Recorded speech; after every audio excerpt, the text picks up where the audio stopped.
Scientists' terrifying This news is a map of the underwater world. discovery When you that look closely, changes you'll see the everything. Part 1. continents, including Asia, Australia, North and South America, Africa, Europe, and Antarctica.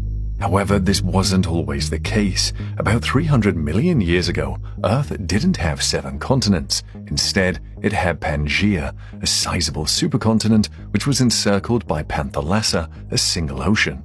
Up until about 200 million years ago, during the Triassic period, Pangaea was the only continent on Earth.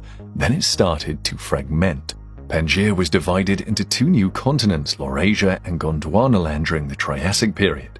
The smaller continent, Laurasia, migrated north and eventually broke off into what is today known as Europe, Asia, and North America. The bigger one, Gondwanaland, divided into the modern continents of South America, Africa, Australia, Antarctica, the Indian subcontinent, and the Arabian Peninsula, which together make up nearly 2/3 of the modern continent. Many people are unaware that Gondwanaland also divided into another portion, a portion that took researchers 375 years to find, becoming the world's 8th continent, which had been lying in wait for them under the ocean this entire time. How did this continent come to be? What formerly dwelt there? Furthermore, how long has it been submerged? Join us as we explore scientists' insane new discovery of a hidden continent under the ocean. Abel Tasman was on a mission in 1642.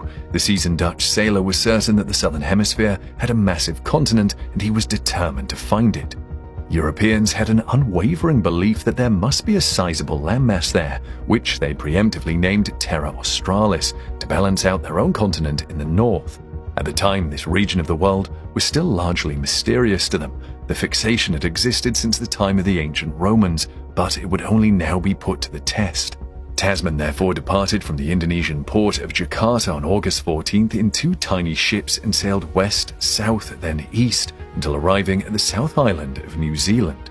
It was not a good start for him when he first met the Maori inhabitants, who were believed to have arrived in the area hundreds of years earlier. On day 2, some of them set out in a canoe and rammed a small boat that was carrying messages between the Dutch ships.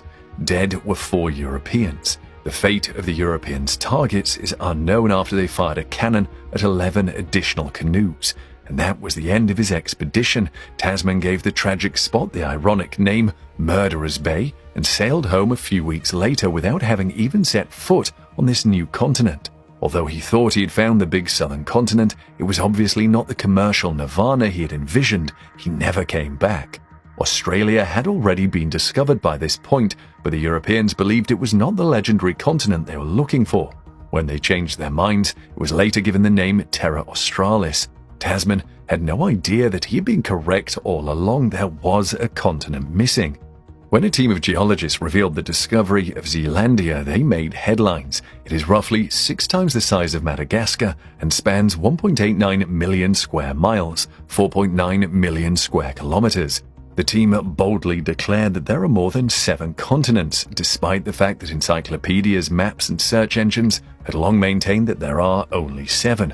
But as we can see now, there are actually 8 of them, and the newest one is the smallest, thinnest, and youngest in the entire world, shattering all previous records.